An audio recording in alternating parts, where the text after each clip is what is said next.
All right, everybody, Tina here. It's time for our Tuesday 5 on 5. And today we're going to mix it up a little bit with different equipment. We have our own body weight, a wall for support if we need it, and of course, trusty, handy dandy little mini band. So, some of these maybe we've done before and almost all over in some of our other videos, but this is just a different incorporation, mixing different things together, how you can put things together, just giving us a different take on things. So, let's get to it. First little exercise, I have my mini band. We're going to do a row press sort of combination. So I'm going to take that mini band, place it above the wrists, up towards the elbows. Standing tall, tailbone lengthened down, abdomen engaged. And I'm going to tuck my elbows in to the sides, plug my shoulders in, and I'm putting resistance on the band a little bit. Not rotating, not an internal, external rotation, but keeping resistance on the band, keeping my wrists and elbows lined up, keeping that resistance. I'm going to press forward and squeeze my shoulder blades together in the row as I come back. Press forward.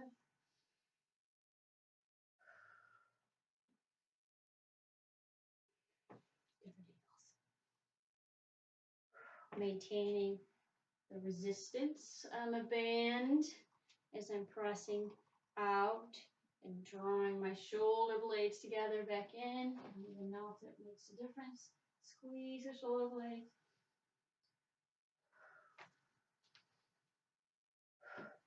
Right, there's already get a nice little burn from that. Then we're going to take our mini band,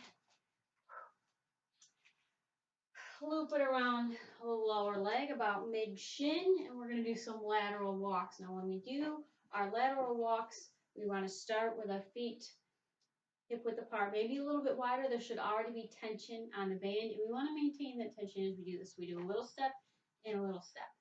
Just kind of waddle little steps one way and then back the other way, keeping tension on the band. As we do this, we don't want to rock our torso because now we're losing the integrity of our spinal alignment. We're also defeating the purpose of the exercise and engaging our glutes.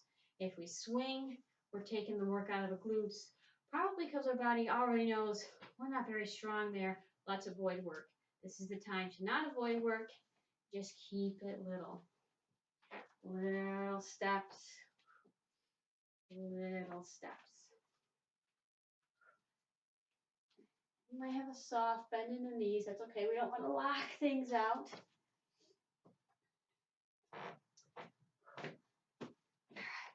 There's our little mini band lateral walk. Then keeping the mini band there, maybe down a little bit lower. And this is where it might be helpful to have a wall. I'm just going to wall over there for support for up tall. We're just going to kick. I'm going to do this from the back side, kick out at an angle, not to the side, not directly back, a little bit of an angle, 45 degrees, think in between each. Just using that glute. Keep the tension on the band.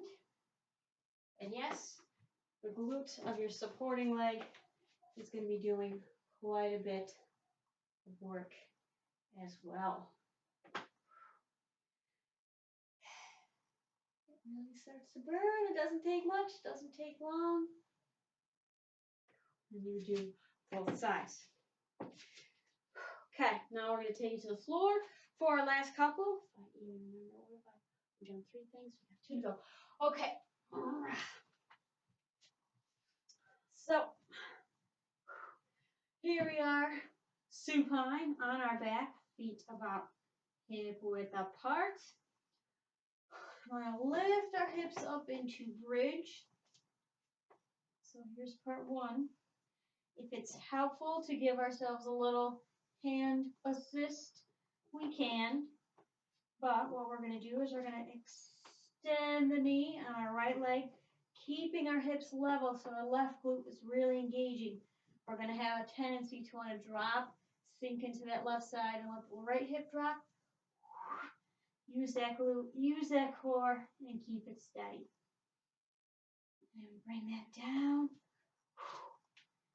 Extend the other one. Keep that glute. Maybe give it a little tap. That really helps with engagement. Turns on the connection between the brain and the muscle. Hold. And back down.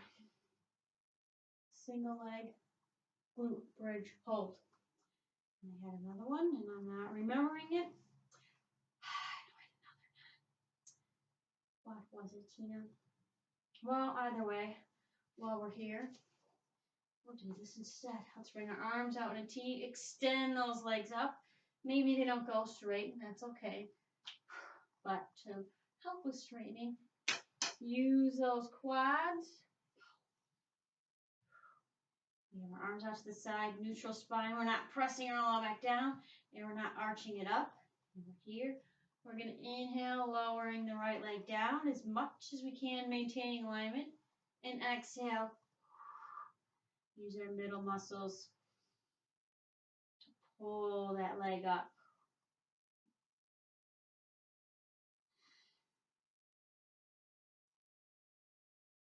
To make it a little more fun, after you've lowered and raised each leg, you can do a little AB and adduction. Inhale out to the side. Exhale to center. And inhale down. Exhale, lift. Inhaling down. Exhaling, lift. Out to the side. Back up to center.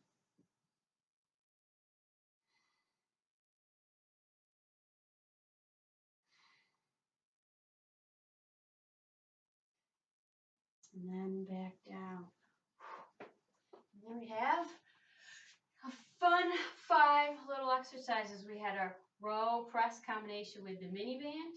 We had our little lateral walking with the mini band, keeping tension on the band the whole time. There's 2.